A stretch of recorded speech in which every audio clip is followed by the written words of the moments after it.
তাকিয়ে দেখ, ব্যাসদেবের নিজের হাতে বাঁধা। না, মা ভীষণ বকবে, দুঃখে আত্মহত্যাও করতে পারে। আচ্ছা, এই ব্যাসদেব ভিডিও মানে? আরে ওটাই তো আসল ব্যবসা। এই গাঁজা, আফিম, নিষিদ্ধ বই, এসব হস্তিনাপুরে আসে কোত্থেকে? বলিস কি? আমি তো ভাবতাম এসব ওই কিরাত আর ঝুঝুদের কারবার। সব নাটের গুরু হচ্ছে ব্যাসদেব। এইসব পাঠশালা দিয়ে বই লিখি কি আর পেট চলে? যাগযজ্ঞ করে বেলা মোটে 10 টাকা, এদিকে ভীম একাই মাসে 32.5 টাকা চরস খায়। এই জিনিসটা এদেশে নিষিদ্ধ। একাও করিস রে বোধা। ভূভারতে আফিম চরস রপ্তানি করে কে? গান্দা, তোর মামা বাড়ি। তাহলে মামা বাড়ি গেলে ওরা আমায় শুধু ওই টুম্বার দুধ আর বেদানার রস খাওয়ায় কেন? কারণ তুমি একটি অতি সিদ্ধ ঢেঁড়স। তাহলে শকুনি মামা তোমাকে মানুষ হতে দেবে না। আমার ভীমের কথা ছেড়ে দিলাম, নকুল শহরে ওরা তোর থেকে ছোট হয়েও এসব গাঁজা চরস এসব বুড়োদের জন্য, বুঝলি? সেকেলে জিনিস। এখন ছাত্রদের মধ্যে সব থেকে জনপ্রিয় হলো ঘোড়মুড়ি ভাজা। ঘোড়মুড়ি ভাজা? ব্যাসদেবের নিজের হাতের আবিষ্কার, অদ্ভুত নেশা, আর সেরকমই দামি। একবার খেলে মনে হয় নিদ্রা ভঙ্গ হচ্ছে।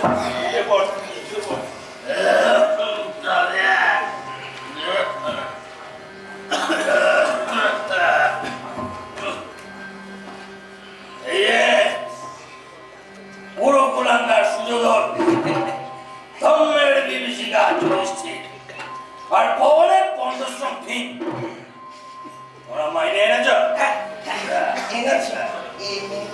এনেছি বাবা, দিচ্ছি গুরুদেব, দিচ্ছি।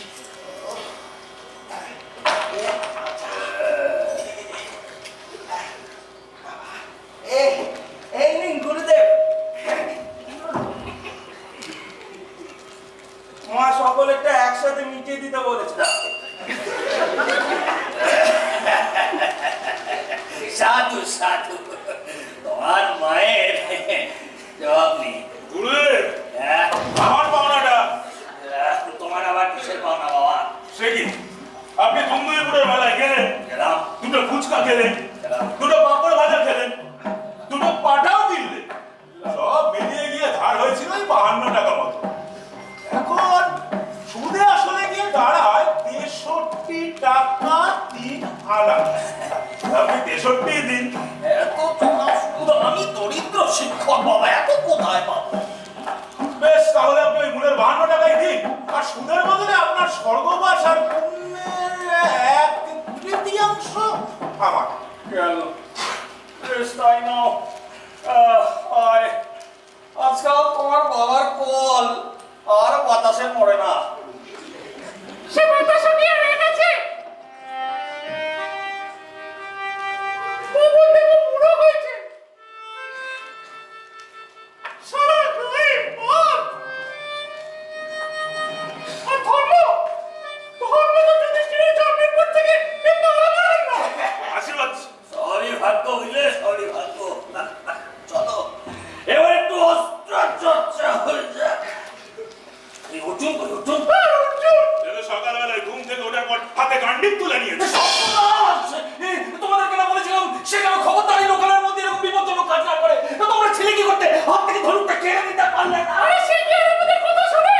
কিছু বলার আগে তিনটে চালিয়ে দিল।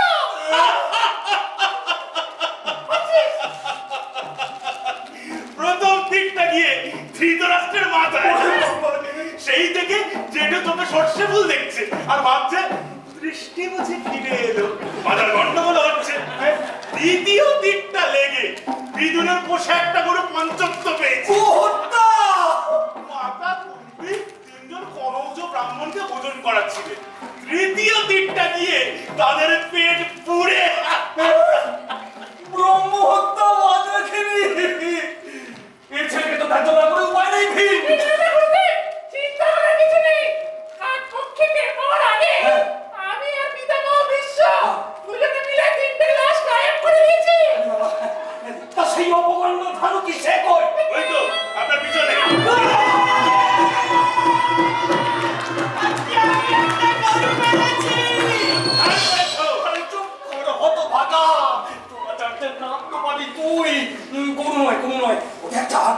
শিয়াল বধ করেছিস।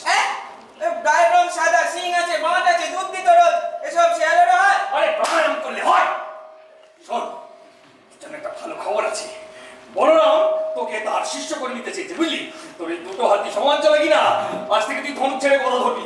না না না, ব্যাসদেব বলেছেন আমি বড় হয়ে বিরাট ধনুর্ধর হব, অনেক কীর্তি হবে আমার। অনেক কীর্তি হবে আমার, না? অনেক কীর্তি হবে আমার। বড় সারা কীর্তির গেলে 2 লক্ষণ। ভীম, সুযোধন, হাত থেকে ধন ফিরিয়ে নে। ये का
ঋষিবাদ করেছিস? ঋষিবাদ? না তো, করলে কি আমার কীর্তি হবে? না, তা হয়তো হবে না, তবে হাত পাকানোর জন্য প্রথমে কিছু সহজ লক্ষ্য ভেদ করা দরকার। ঋষিরা যখন তপস্যায় বসে খুব স্থির হয়ে থাকে, নড়ে চড়ে তিন ধনুক তাক করলে না? না, ধনুক তাক করলেও না, তুই একটা বসতে গেলেও উঠে পালিয়ে চলে যায়। চলো চলো চলো, এখনই করে ঋষিদের তপবনে যাওয়া যাক, আমাকে ধনুর্ধর হতেই হবে। চল অর্জুনের চল, জয় অর্জুনের জয়।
यदा यदा हि धर्मस्य ग्लानिर्भवति भारत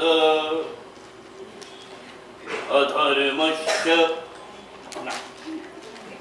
अभ्युत्थानम् अधर्मस्य तदात्मानं सृजामः। जय तो वैसे আরে স্বয়ং কৃষ্ণ আজ উপস্থিত। এসো এসো এসো, বসো বসো বসো। তারপর কি খাবে বলো? অপসব আর বড়া হতো তুমি খাও না, তাহলে কথা গাঙ্গি। একটু হস্তিনাপুর এসেছিলাম পাণ্ডবদের সাথে দেখা করতে, আচ্ছা, কিন্তু তার আগে একটা প্রশ্নের মীমাংসা হওয়া খুবই প্রয়োজন। গতবার যুধিষ্ঠির আমায় জিজ্ঞেস করেছিল, আমি কোন উত্তর দিতে পারি। বলো বৎস, কি প্রশ্ন? মুরগি আগে না ডিম? কি হলো বলুন?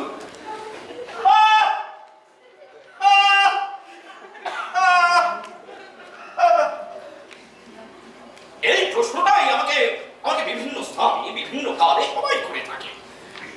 দ্বাদশ আদিত্য, অষ্টবসু, যমদর্শিনী কুমার, সমুদয় দেবতাগণ, এমনকি স্বয়ংভব মনু এই যেখানে তুমি বসে আছো সেখানে বসে আমাকে একই প্রশ্ন করেছে। উত্তরও পেয়েছে লক্ষ্য, তবে সবাই এক উত্তর পাননি। ওই যে যেরকম মাল করে খেলেছে। তা তুমি আসল উত্তরটা চাও না নকল?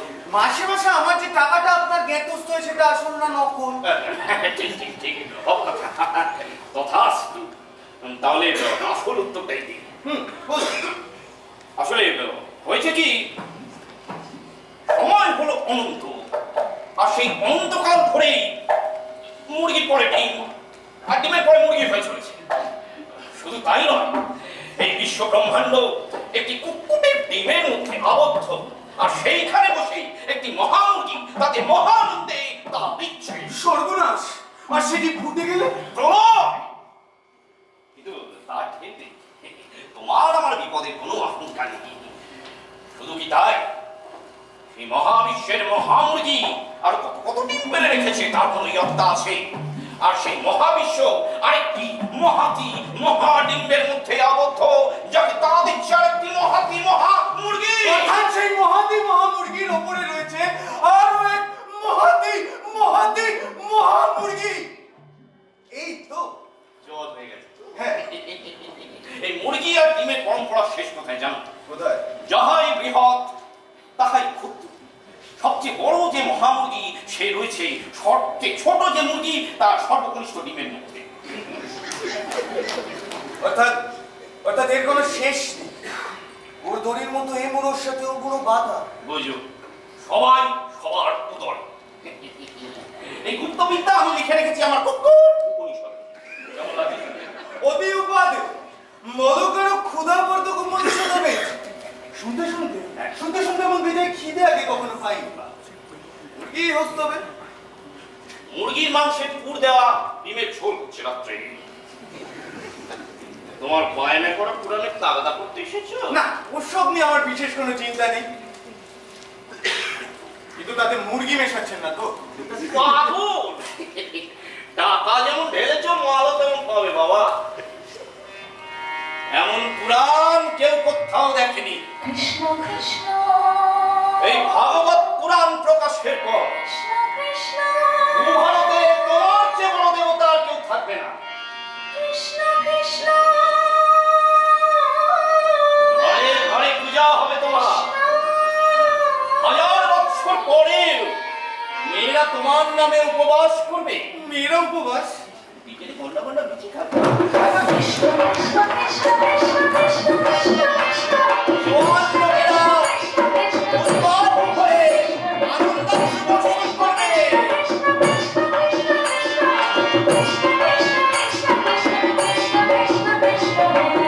আর মহাভারত কাব্যে যদি কিছু ঢালো তো বেশ দাদু,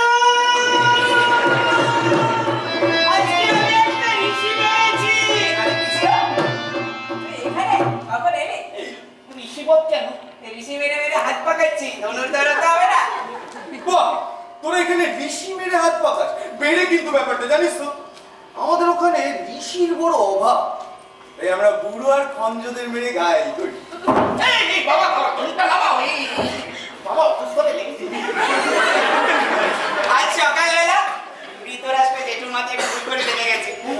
সেই থেকে জেঠুর মাথাটা কেমন গুলিয়ে গেছে। সেখান থেকে ছিচকে চোরের মধ্যে জিনিসপত্র চুরি করে নিচ্ছে। একটা রাজপিয়াদের পকেট মার থেকে ধরা পড়ে গেছে। প্রথমে লোকে চিন্তা মেরে দিয়েছে, বেদরক মারছে। কি কাণ্ড! মাথা খারাপ হয়ে গেছে। এই তোমার ভাই বোনদের বাঁচিয়ে রেখেছো তো নাকি তাদেরকে খবর করে দিয়েছো? সবাইকে বাঁচিয়ে রেখেছি, শুধু পিতামহ ভীষ্ম ঈশ্বরের মাথা মেরেছো নাকি? না বাঁচায়। কয়েকটা লেগে সাজানোর মতো দেখাচ্ছিল। সজারু, আরো সজারু। এই দাঁড়াও, লিখে রাখ, কাপে ঢুকিয়ে দাও। তারপর হ্যাঁ, তো তাতে আমার কিছু কীর্তি থাকছে তো? খাবে, যত ঢালবে ততই থাকবে। তোমার এ মাসের হাত খরচের টাকাটা কিন্তু এখন দিয়ে হ্যাঁ, সেটাই তো দিতে এসেছিলাম। হ্যাঁ। এই দাঁড়াও। আচ্ছা, এই কেমন কীর্তি লিখছো আমার? এই তো সবে আগে পর্ব শেষ করেছি। তোমার অস্ত্র চর্চা, বিদ্যা চর্চা সব থাকছে সেখানে। যা ওই দ্রোণ বেটা তোমাদের কিছু শেখাচ্ছে তো নাকি শুধু ফাঁকি মারছে? দ্রোণাচার্য তো চোখে ভালো দেখেন না। ওই দিনকে অশ্বত্থামা ভেবে একটা শুয়োর ছানাকে আদর করছিলেন। প্রথমে ওই থেকে গুরুপত্নী রেগে গেলেন, অনেকে ঝাঁটা নিয়ে তাড়া করলেন। দৌড়াতে দৌড়াতে উনি বললেন, ওমা এই সেই শুকর শাবক। তাহলে শুকর শাবক ভেবে নৈমিষারণ্যের হাটে কাকে বেঁচে দিয়ে এলাম। বলিস কি অশ্বত্থামা হতো? একটুর জন্য বেঁচে গেছে। তাকে আগের দিনে পাকা পেঁপে ভেবে গাছে বেঁধে রেখেছিলেন কিনা। তবে মজা দেখার জন্য যুধিষ্ঠির যেই না বলেছে, হ্যাঁ হাটের থলিতে থামাই ছিল বোধহয়, তো অশ্বত্থামা কাটা পড়েছে ভেবে দ্রোণাচার্য প্রায় মূর্ছা যেতে বসেছিলেন। সাধু সাধু ভালো বলেছে কা। এই আজকাল ভালো ভালো গল্প আসছে, লিখে রাখি। আচ্ছা, তোমাদের ঘরে আর কি হচ্ছে বলতো? ওই কুন্তির আর কোনো ছেলেপুলে হলো? আর এই গামধারী ভাইটা চাকরি পেলে? না, কিছুই হয়নি। শকুনি মামা কিছুদিন গানের চর্চা করছিল। বর্ষার গান ধরতেই দেশ জুড়ে ভয়ঙ্কর খরা। হঠাৎ সরস্বতীর বন্দনা করতে গেল। বলা নেই কবা নেই, আকাশ থেকে একটা বিরাট ধাই করে এসে বললো মাথায়। সেই থেকে শকুনি মামার কোনো সারা শব্দ নেই। তবে বিরাট খবরটা কি জানো? আগামী রবিবার আমাদের দ্রোণাচার্যের আশ্রমে তীর চালাবার প্রতিযোগিতা।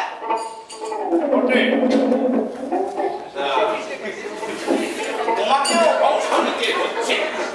না, মানে আমার ডাকেনি, কিন্তু আমিও ছাড়ছি না। ঠিক আছে, আমার গান্ডিব নিয়ে অনুদান হতে হবে না। যাই হোক, অবস্থানে আমরা উপস্থিত। আচ্ছা দাদা, চলি তাহলে। কৃষ্ণ কৃষ্ণ, হ্যাঁ হ্যাঁ বল বল। চললাম রে। হ্যাঁ যা যা। বলছি একটু সাবধানে যাস। হ্যাঁ, ভুল করে রাক্ষসের বনে ঢুকে যাস না।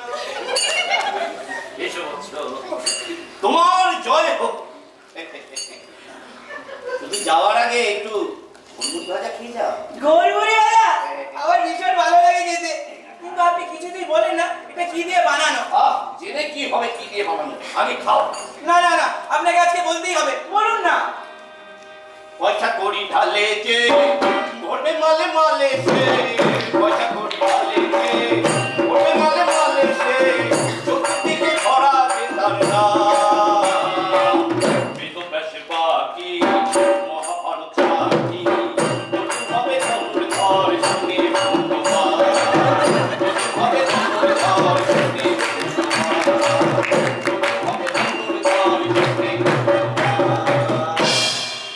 মহাভারত কাব্যটা কি? আরে এটাই তো তোমাকে বলতে যাচ্ছিলাম। যা নাই ভারতে তা নাই ভারতে, এর প্রতি পরাক্রম সবই কাব্য। এখান থেকে যা পাচ্ছি গাদা সব চাপাচ্ছি, তারপর যে যেরকম ঢালছে সেরকম করে নাড়াচাড়া হয়ে যাচ্ছে। এই যেমন ধরো সুতপুত্র কর্ণ, তার বিশেষ টাকা করি নেই, কিন্তু মাগনায় দুটো ঘোড়া আশ্রমের জন্য খাটা, তাকে রাজা করে দিতে হবে। আর এই পাণ্ডবরা অল্প বিস্তর কিছু দেয়, কিন্তু অর্জুন ছেলেটা জেদ আছে, কীর্তিমান হওয়ার জন্য সে লাখ টাকা দিতেও প্রস্তুত। তাকে তো দেখতেই হবে। আমি তোমাকেও দেখছি, তবে সাইড দেখুন আপনি তো জানেন যে সাইড রোল ব্যাপারটা না আমার বিশেষ পছন্দ। আমি যেখানেই থাকি লিড ভিজতে থাকে। তা কি করে হয়? এ তো অর্জুনের ধনুর্ধর হওয়ার গল্প, আর চরিত্রগুলো সেইভাবেই তৈরি করা। টাকাও কম দেয়নি ছোকরা। কত দিচ্ছে? 10, 20,000, 30,000? কত? তা শেষ করতে করতে লাখখানেক বাগিয়ে দেবো। প্রতি শ্লোকের জন্য যদি 1 টাকা করেও হয়। আমি যদি আপনাকে 3 লাখ দিই, তাহলে লিডটা কে হবে? তুমি তুমি আর কারো কথা ভাবিও না। তুমি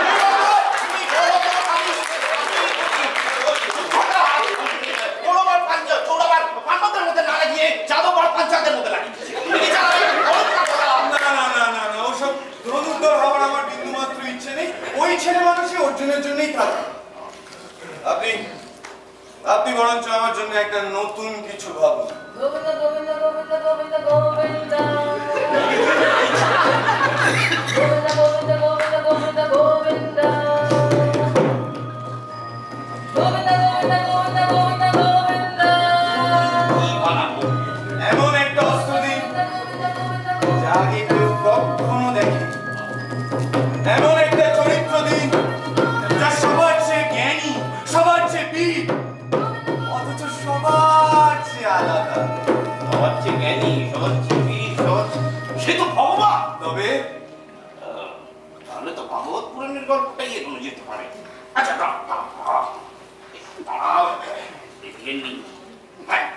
আচ্ছা, তুমি সবার সামনে অর্জুনকে বলতে পারবে যদা যদা ধর্মস্য গ্লানির ভবতি ভারত। কি গোদাই রোদে গোল ধর্মস্য? না, এসব বলতে গেলে তো আমার টুকুরি দাঁত ভেঙে যায়। আর তাছাড়া লিখবেন তো আপনি, আমি বলবো কেন? পয়সাও আমার, খাটনিও আমার। আচ্ছা ঠিক আছে হয়ে যাবে, কোনো ব্যাপার না, হয়ে যাবে। তুমি শুধু এইটুকু বলো যে ওই যুদ্ধে কৌরবদের জেতাবো না পাণ্ডবদের, মানে তুমি কাদের পক্ষে, কৌরবদের না পাণ্ডব? আমার কি এসে যায় প্রভু, যে বেশি টাকা করে দেবে সেই জিতবে। আর তাছাড়া আপনি তো বলেন পয়সা করি ঢালে যে মরবে মালে মালে সে। হ্যাঁ, পয়সা করি ঢালে যে মরবে মালে মালে সে, পয়সা করি ঢালে যে মরবে মালে মালে সে, চতুর্দিকে ছড়াবে তার গান। বেদব্যাসের বাকি, বেদব্যাসের বাকি, এমন কি আর বাকি? 1 লাখেতে ধনুর্ধর, 3 লাখেতে ভগবান।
কলা খাইয়েছিলেন, কিন্তু সেটা তার ইচ্ছের বিরুদ্ধে।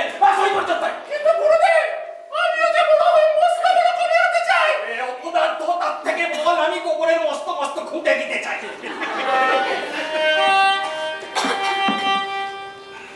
এক ছিল পাণ্ডব, নাম তার ভীম। পেটা দূর ছিল তার মন অপরিসীম।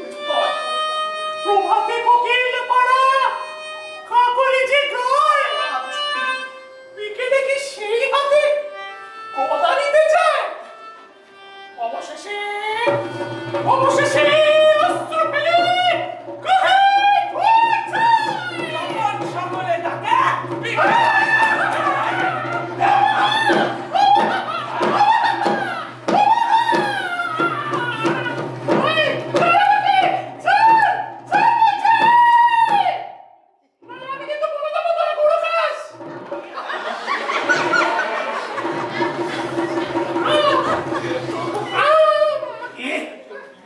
কি বললি, কে গুরু খায়?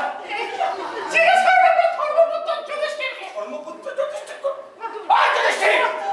আয় যা! কি বলছো? কি বলছে? তোরা গরু খাস? ওগুলো গরু নয়, তাহলে কি?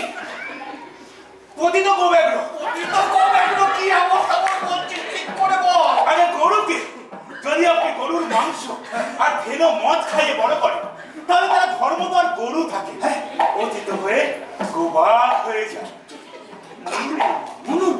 পড়াশোনা বলেন যে গোবাগের সন্তান পতিত, তাই তাদের খেলে দোষ হয় না, বরং বল ও বীর্য বাড়ে। তাই শকুনি মামা ওই কাবুল থেকে ছোট ছোট গোবাগ আনা রাজপথক তার আচ্ছা রান্না করে দেয়, আমরা সকলে খাই। শুধু বিদুর বাদে বিদ্রোহী ঝোল দিয়ে রুটি। ছি ছি ছি ছি ছি। মহর্ষি ব্যাস তার নতুন গ্রন্থের নিবন্ধে লিখেছেন যে মানুষ যদি হতে চাও গরু শুয়োর দুটোই খাও, আর যদি হতে চাও রাজা খাও খরচুর আর ঘোরমুড়ি ভাজা। এই খরচুর তো বুঝলাম, কিন্তু ঘোরমুড়ি ভাজাটা কি জিনিস না? খুবই দুষ্প্রাপ্য রহস্যময় খাদ্য, ব্যাসদেবের নতুন আবিষ্কার। রাজা হওয়ার অব্যর্থ ওষুধ, তীব্র আসক্তি করে নিত্য সেবনে সত্য আর তমগুণের বিনাশ অবধারিত। শুধু রজগুণ তাল গাছের মতো তরতর করে বেড়ে যাবে।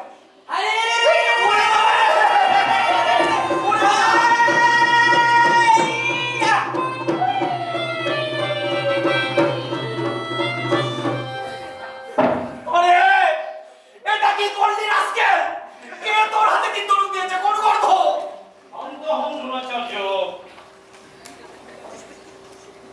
সে গর্ধ হলাম আমি। ওটা ফেসে গেছে বলে দুঃখ করবেন না। এই দেখুন, আপনার জন্য কি দুর্দান্ত জিনিস এনেছি। আরে ব্যাসদেব, আসুন আসুন, স্বাগতম। আপনার হাতে ওটা কি বলুন তো? মানুষের বাচ্চা নাকি? হ্যাঁ? ও, আপনার আমার নতুন নাতি নাতি হলো নাকি? হ্যাঁ, না না, মানুষের স্বরূপ নয়, পাখি তা মাটি। আপনার আশ্রমের শাখায় ঝুলবে। বাবা সুযোধন, হ্যাঁ? এদিকে এসো বাবা।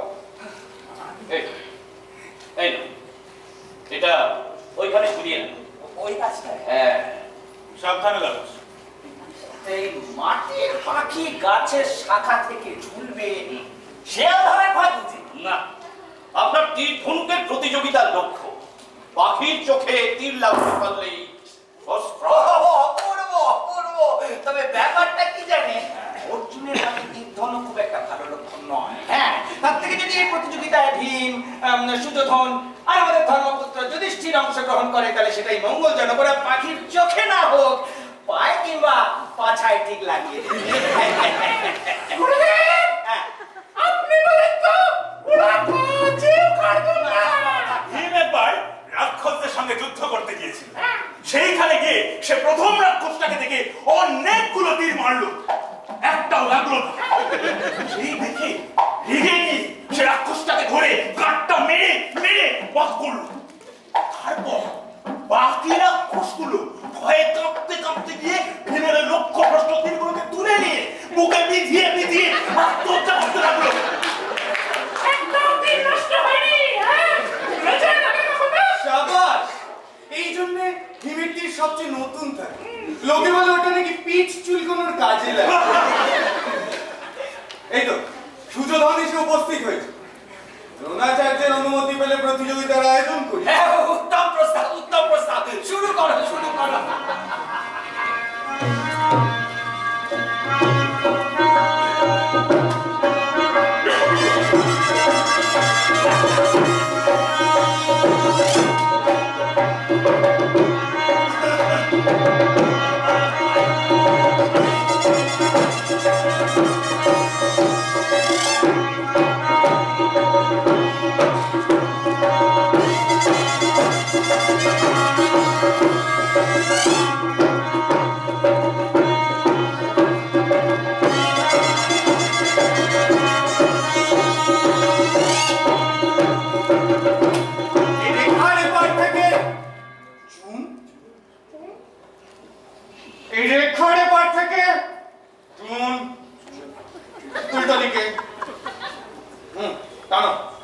এই রেখার পার থেকে প্রতিযোগীরা তীর ছুড়বে।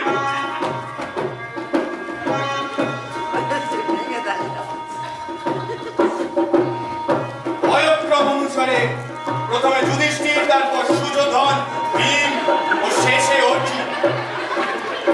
পাখির চোখে লাগলে পাবে প্রথম পুরস্কার এক কুম্ভকৃত, মাথায় লাগলে দ্বিতীয় পুরস্কার এক দ্রোণী দধি, গায়ে বা পুচ্ছে লাগলে তৃতীয় পুরস্কার এক ভার ননি, অন্তত গাছের ডালে যদি লাগে তাহলে সান্ত্বনা পুরস্কার এক ঘটি লস্যি।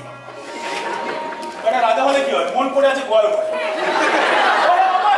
আমাদের পুরস্কারের দরকার নেই, এই গুরুজনদের আশীর্বাদ করেই আমরা ধরুন। উত্তম প্রস্তাব, তাহলে শুরু করি।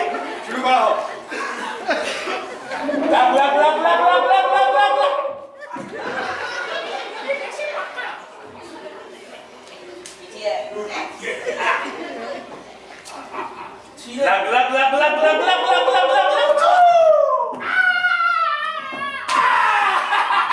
লেগেছে, জল লেগেছে কোথাও একটা। ধন্য আমার শিষ্য রাজা, রাজা। এটা তো মনে হচ্ছে অশ্বত্থামার গলা। এই গুরুদেব আমার ভুল করে আগে পেতে পেতে বেঁধেছে, বেঁধে রেখে আসেনি তো। অশ্বত্থামা, ও থামা, থামা রে। আসলে ওই তীরটা না হাওয়ায় বেঁকে গেছে। এর জন্য বোধহয় তৃতীয় পুরস্কারটি বিদেহ ব্যাসে ভাবছি, কি বলে? মনে হচ্ছে পুচ্ছেই লেগেছে মনে হচ্ছে। হ্যাঁ ওই তো দ্রোণাচার্য হাত বুলিয়ে দিচ্ছে। না না তুমি ঠিকই বলেছো বাসুদেব। দুর্যোধন, এবার দেখি তোমার দূর কত দূর।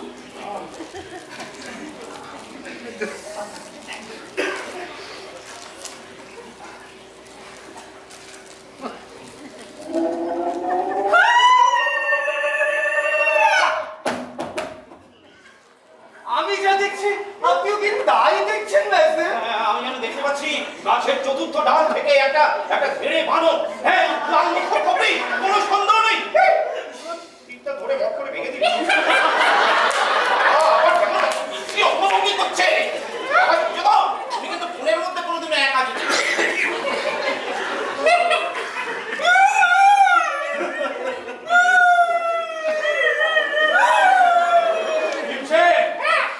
তোমার পালা।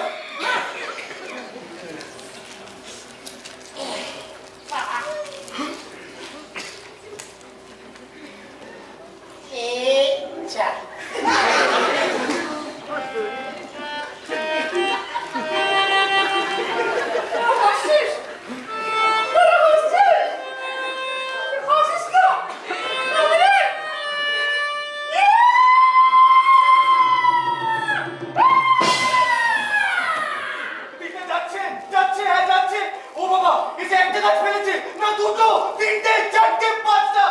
হে ভগবান, এই যে সব মুড়িয়ে বন পুড়ে বেরিয়ে চলে গেল। দুর্ভাগ্যবশত যে গাছে তিনটে আছে তার ধারে কাছ দিয়ে যাচ্ছে, মানে যে গাছে পাখিটা। এর জন্য কি কোনো পুরস্কার? মাথা নেড়া করে গোল ঢেলা দিতে হয় আমাদের। আমার আশ্রমের অর্ধেকটাই তো উড়িয়ে দিই। বলি আসুন, একটু লাচামারা করি। খালি অস্ত্র চর্চা করছে। এই হাত বলেছে রাক্ষস, কাটটা মেরে মেরে আমি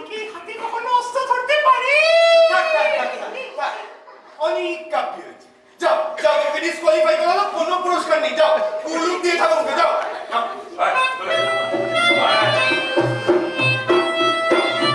এবার শেষ ও শ্রেষ্ঠ ধনুর্ধর মধ্যম পাণ্ডব অর্জুন। অর্জুন অর্জুন অর্জুন এগিয়ে এসো বলছো।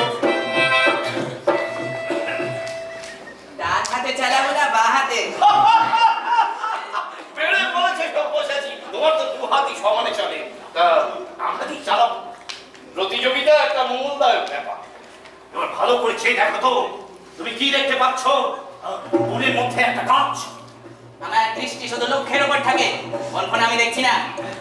তুমি দেখতে পাচ্ছ না? তাহলে কি দেখতে পাচ্ছ? গাছের উপর একটা লাল বানর, তুমি পাখি।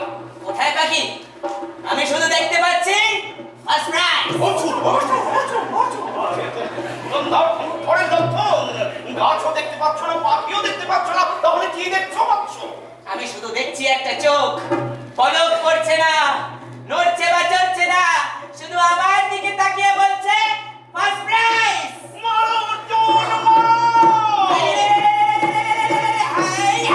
অর্জুন অর্জুন লেগেছে, লেগেছে, লেগেছে, একেবারে লক্ষ্য ভেদ। আপনি ঠিক দেখেছেন ভাইসেন, আর একেবারে লক্ষ্য ভেদ।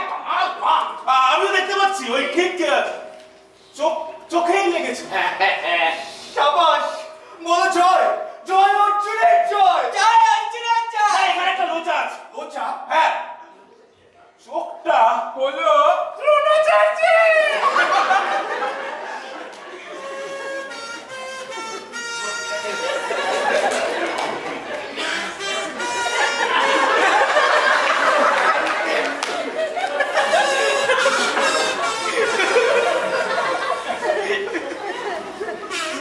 কেন কেন এই প্রথা রক্তপাত? কেন? ভাগ্য, ইতিহাস, আমি যে ধনুর্ধর। ইতিহাসের পাতায় লেখা থাকবে অর্জুনের এই সুমহান কীর্তি, কারণ একমাত্র সেই তীরটা লাগাতে পেরেছে চোখে। আমার প্রথম মহান কীর্তি। আমরা তো নিমিত্ত মাত্র। অর্জুনের এই সুমহান কীর্তির কথা কেউ আটকে রাখতে পারবে না। আমার হাতে লেখা থাকবে সেই সুমহান গ্রন্থ। অর্জুনের যশের জন্য আমরা দু একটা ছোটখাটো ক্ষয়ক্ষতি নীরবে সয়ে যেতে পারি। না হলে ঠিক আমাদের এই ক্ষত্রিয় ধর্মে নিশ্চয়ই পারবো। ধৃতরাষ্ট্র আজ ওই পকেট কাটা ছেড়ে শীত কাটি ধরেছে। ভীষ্ম রাতেও বর্ম পরে ঘুমোতে যাচ্ছে। নকুলের দুটো কানের লতি আর নেই। আমার তো তবু একটা চোখ এখনো বাকি আছে। ওহো, কি মহান এ বংশ, কি মহমতে গুরু, ধন্য আপনারা, আপনারা সকলে ধন্য। আমার কি আনন্দ হচ্ছে। কিছু কথা ভাবছি, অর্জুন আমি অর্জুন, এই দিয়ে ঋষি মানি কেউ তো পাবে না বলে না, আমি নাম্বার ওয়ান। অর্জুন তুমি অর্জুন, অর্জুন তুমি অর্জুন। আছে জমাতে লক্ষ টাকা, অথচ লক্ষ বেটা, সেখানে সেখানে মানে মানে। হ্যাঁ? তবু তুমি নাম্বার ওয়ান। অর্জুন তুমি অর্জুন, অর্জুন তুমি অর্জুন, অর্জুন তুমি অর্জুন।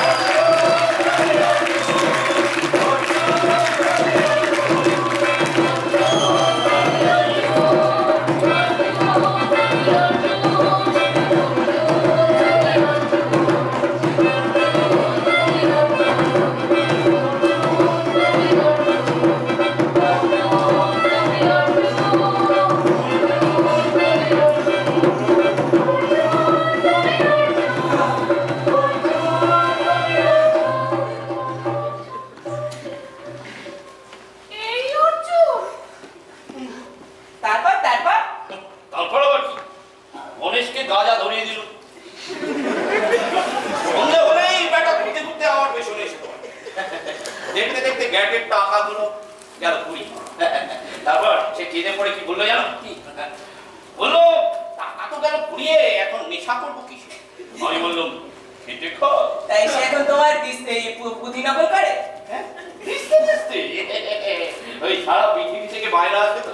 এই যেমন ধরো চীন দেশের চন্দ্রপুরাণ, রুশ পথে সাম্য পেয়ে যেখানে যেমনটা চলে আর কি।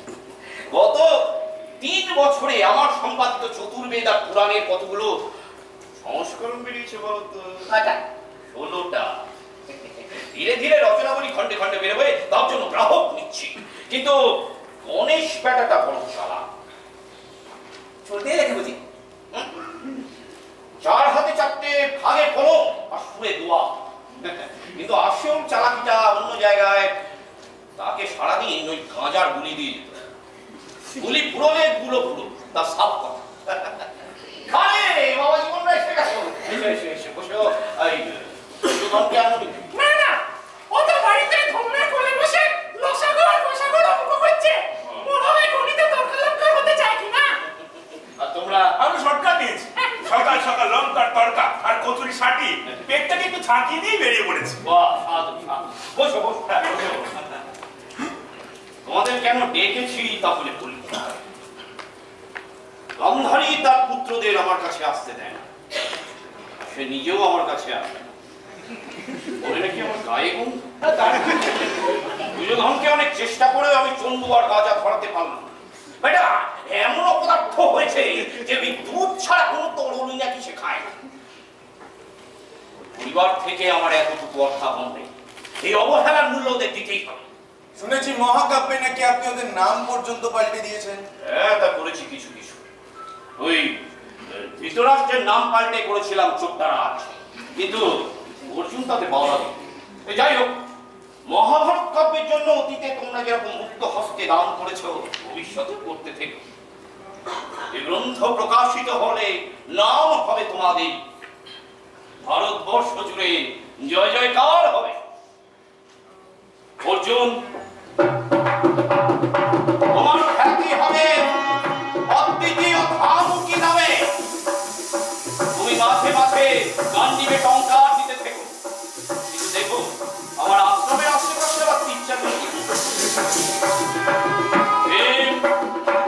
তুমি হবে প্রবল পরাক্রমশালী, বহু বহু রাক্ষস ভয় হবে তোমার হাতে। শুধু কবিতা লিখলে একটু ছদ্মনামে প্রকাশ করবে। আর যুধিষ্ঠির, তোমাকে করে দিলাম ধর্মের অবতার। সত্যি কথা বলতে যদি অসুবিধা হবে তাহলে মনে মনে বলো, তাহলেও সমান। আর বাসুদেব, তোমার সাথে তো আমার দীর্ঘদিনের সম্পর্ক, তোমার কথা আর কি বলি, তুমি সব। তাহলে জলছাড় আয়োজন করা হোক। ওহে ওহে, কে কোথায় আছিস একটু খাবার দাবারের ব্যবস্থা কর। তুমি একটা গান ধরো দেখি। হ্যাঁ, কি গান ধরবো? এই নতুন যে গানটা লিখেছি সেটা ধরবো? এই নদী কুলকুল প্রাঞ্চল বল নাকি সাইয়া সাইয়া, আর নাকি নতুন এই রক মিশ্রিত গানটা এই ছেড়ে দে তোর গান। হ্যাঁ, ওই ছেড়ে দে এটাই থাক। গাইছি তবে। হ্যাঁ, হ্যাঁ,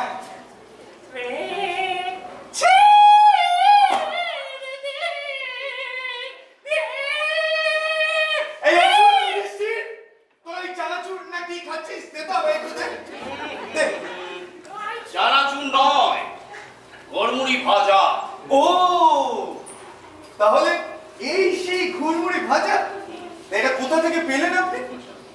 আমারই আবিষ্কার, অতি দুর্লভ বস্তু।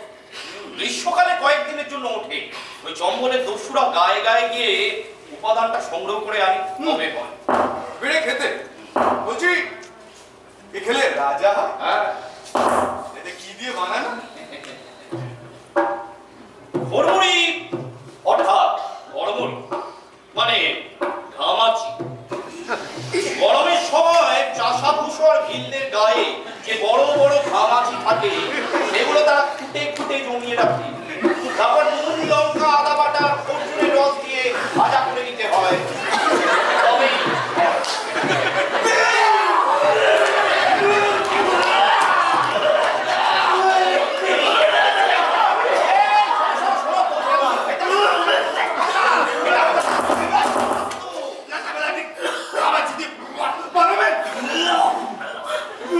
মনের কথাটাও শোনো। অপ্সরা আমাকে সন্ধ্যেবেলা শীত আমাকে এই গোলমরিচ চূর্ণ খাইয়েছে। সে কি অভিজ্ঞতা! মনে হলো জগৎটা উলটপালট হয়ে গেছে। মিথ্যের মায়াজাল কেটে বেরিয়ে আসছে সত্যের সূর্য। এতদিন যা দেখেছি, যা বুঝেছি, বুঝলুম সব ভুল। চতুর্বেদ সে গাজা, বেদান্তটা অর্ধেক থাপ্পা। দেব দানব মানব অপসরার আসল রূপ বেরিয়ে পড়ল। আমার চোখ থেকে মোহের তুলি খুলে গেল। বুঝলুম এতদিন ধরে যা লিখেছি আর যা পড়েছি সবই ভুল, সবই কল্পনা, আনন্দ বিশ্বাস। বাস্তবের সাথে কোনো সম্পর্ক নেই তার, ইতিহাসের বিন্দু মাত্র কিছু নেই। বুঝলাম এই বনমুড়ি চূর্ণের মধ্যে রয়েছে বাস্তবের ঘাম, মুচ, রক্ত, আমাদের কীর্তির যা প্রকৃত উপাদান। এই ঘরমুড়ি ভাজা খেয়ে আমি একটি উচ্চাঙ্গের পুরাণ লিখছি, যাতে আমাদের সত্যিকারের ইতিহাস লেখা থাকবে। এই আমাদের চারপাশে যা যা ঘটছে রোজ তাই তাই, তার নাম হবে ঘরমুড়ি পুরাণ। সেই পুরাণ যারা পড়বে আর ঘরমুড়ি ভাজা যারা খাবে, দেবতী যে তার ভক্তির প্রয়োজন করবে না। অন্ধবিশ্বাস দূর হবে তাদের কেউ ঠকাতে পারবে না, বরং তারাই সকলকে ঠকাবে, তারাই হবে রাজা। এবার বলো, তোমাদের মধ্যে কে রাজা হতে ইচ্ছুক?